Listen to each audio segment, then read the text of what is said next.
Hello, everyone, and thank you for joining us at the Future Film Showcase 2021 edition, hosted by CBC Gem.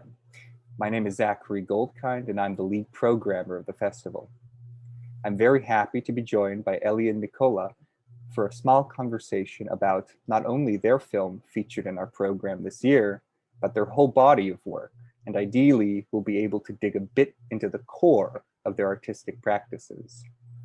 Elian, thank you so much for joining us today. How are you doing? Thank you. Thanks for having me.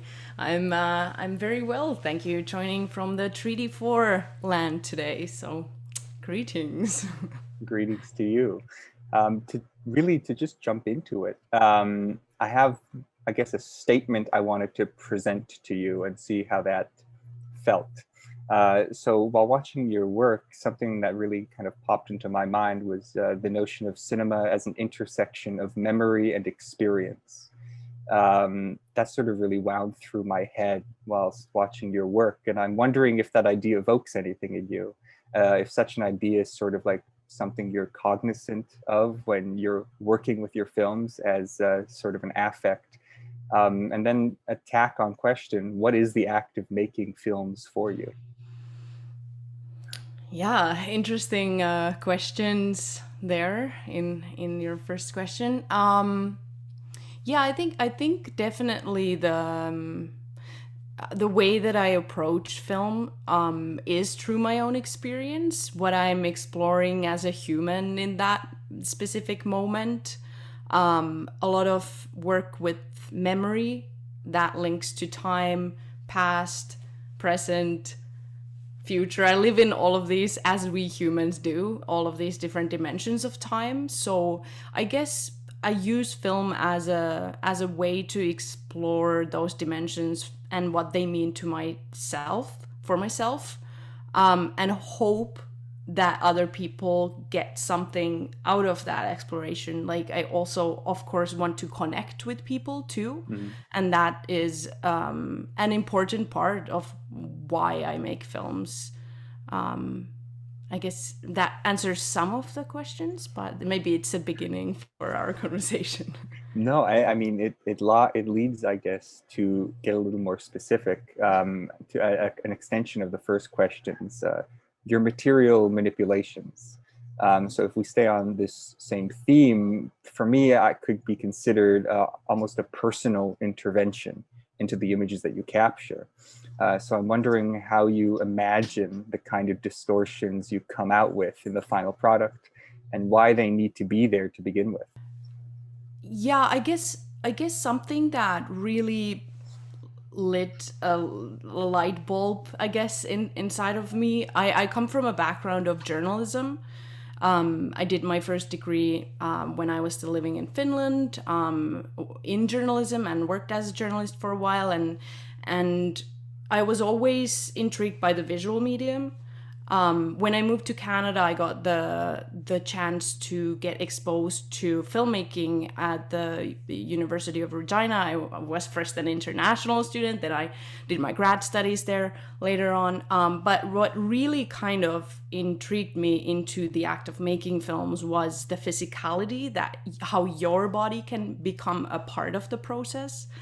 And working with analog film and more tactile processes, that intervening that you can do with your body when it comes to the creation of the image is really interesting to me. And that kind of bonds you yourself with your films in a different way, and that is very fascinating for me to explore, and what is important to me to explore. But then again, also I am a digital editor in a sense. A lot of my work is created in the phase of digital editing, and also intervening in different ways at that time. I use a lot of experimental editing techniques to really kind of interact with the image at that stage as well. So there's a lot of that goes into that interaction throughout the process, from the creation of the image to the kind of like the final stages, I guess.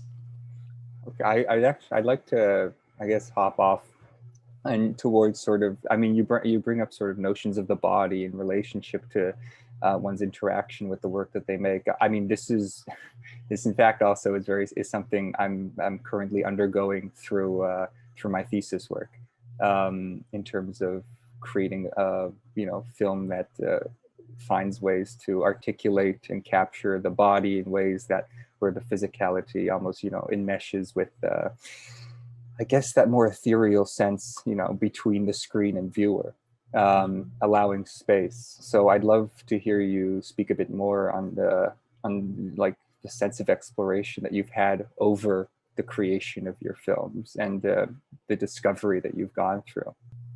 Yeah, I guess because a lot of film is actually about that act of looking at something and being the one who guides the vision. And these are all like old theoretical concepts, and the idea of the gaze and like how we can kind of reconstruct it through contemporary practices or moving forward with our explorations. And even though it's something that has been talked about, I think it's still an area that is very important for this medium, and the fact that we are creating work with this machine in between, of the one who's looking at, the ones who are looking at later on what was looked at. Like there's so many layers that go into that act of looking, and also the relationship that we have with this apparatus is something that we do have to take into consideration when creating work. And that's something that I want to include to be a part of what I do, and hopefully in different ways every time. Yeah. No, I would definitely say in different ways each time. I want to move, just over to ARIES, the film, currently being presented in the program. And, perhaps my question and my knowledge might betray me, because you mentioned that you are a digital editor. But because ARIES to me looks to be a work comprised of perhaps a multitude of takes where you've manually keyed out certain fragments of the frame per shot and formed an amalgam in the edit. Almost, an in-camera edit, but obviously working easier through online.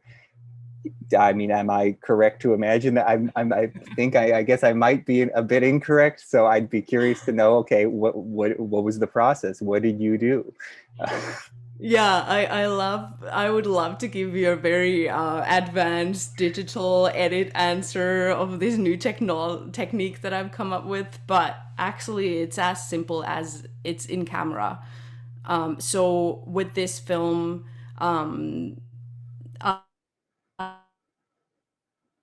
so when I want to do an analog edit, I kind of feel like I have to do it in the camera, because there's so much that goes into doing analog editing with film, intercut, like all it's a work of art of its own, and I am not doing that in my practice. So I either do my edits digitally, or then if I do want to really kind of emphasize the nature of the analog film, then I do something that I did with ARIES, which was in camera editing. So basically, the film spent a little bit more than a month in the Bolex, and every day I would expose it for one round of how do you say when you like reel the crank, Okay.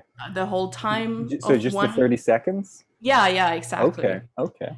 So it's just kind of a repetition of multiple of those exposures over a period of 1 month or so. Yeah. Okay. So you would rewind once the film was out, you would rewind it back to the top? Exactly. Okay. Yes. Okay. So a little bit of dark room, aka dark closet, work there in between to getting the film always in the beginning. But yeah, that was the process. And I also so there's really no post production digitally done with the film. All the colors are also produced at the time of the shooting. So I kind of use different color filters for each exposure. So to kind of describe the feelings that I had during the day, the feelings that or the colors that describe those feelings. So that's where kind of the color world for the film comes from. No, I mean the film seems to, I guess, for that month work as almost in a diaristic fashion, but very formally involved in that, which very much extends to the next half of this question, which is why this window, why choose to look out of it, collapse time through it specifically, create new perception, because while the process, I guess, is day by day when you're making it, when in the film that we've come to see, all of this time has been it's in ellipses. Yeah, I think that it's well, that film is filmed at my Montreal apartment. It's close to a metro station, Lionel Crew metro station, and there's a lot of movement that you can observe through that window that happens in daily and nightly basis. We have basically two windows. One has a tree in front of it, and this one is the only one that you can actually see something. Um, an honest answer. But also, it was time of those first stages when COVID hit and the lockdown happened in Montreal for the first time, and that window was basically the only way to see to the world around us.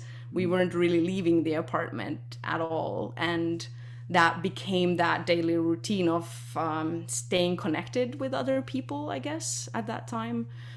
So it wasn't even a choice. It was the only exposure out from our apartment at the time. So that just became the focal point.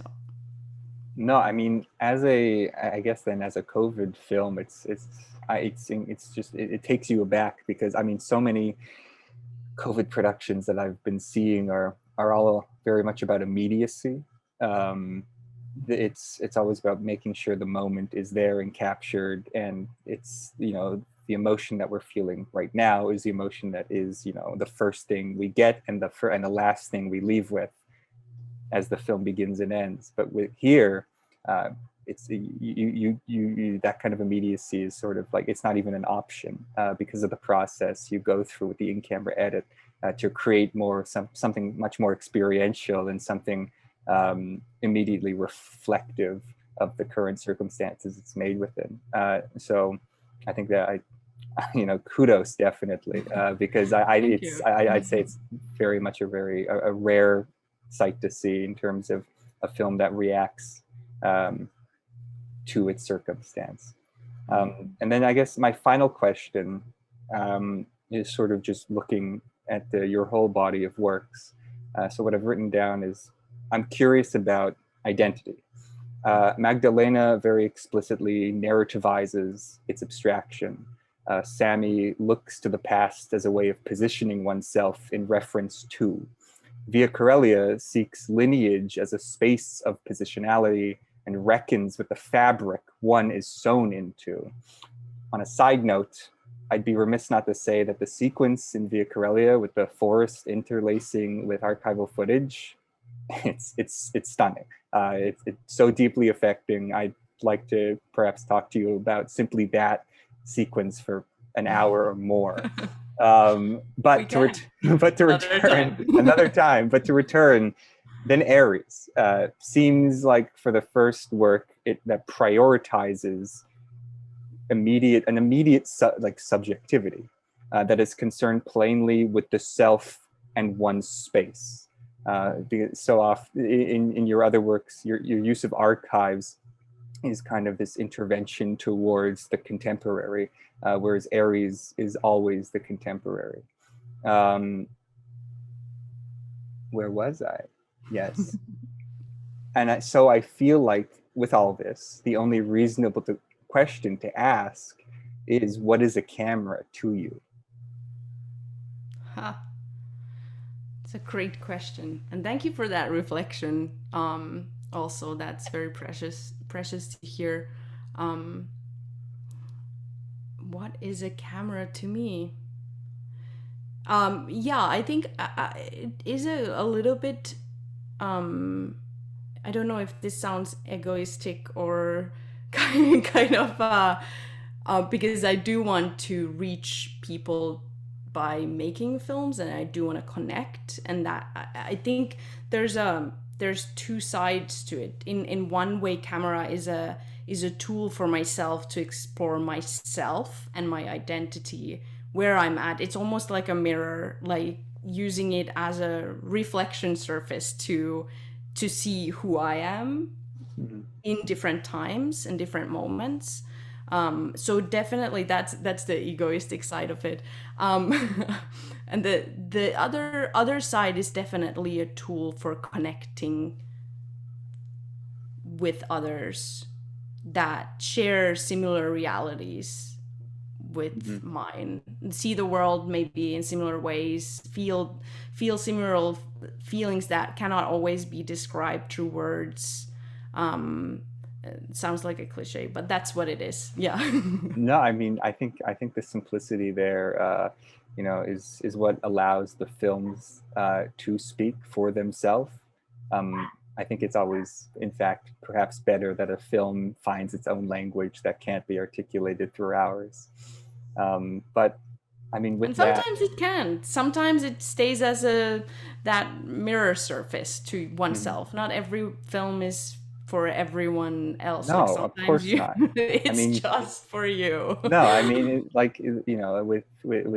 with sort of, historical conditioning, with sort of everything that's happened, especially when you look at how people react to experimental works, um, definitely. But there are people there to receive the work. I mean, personally, I hope that our audiences very much receive ARIES the same way that myself and the committee did. And so, Elian, I'd like to thank you so much for being here today, talking with us. Um, I want everyone to make sure that they go check out ARIES, that is now streaming on CBC Gem. Please do. I think you'd find yourself in a wonderful treat. Um, and so, yeah, again, Elian, thank you so much. Thank you. Thank you for offering this chance to show the work to everyone who wants to see it. Um, I guess enjoy the silence. I think that's an excellent way to put it. Alrighty. Thank you so much for joining. Have a good one. Thank you. You too. Bye.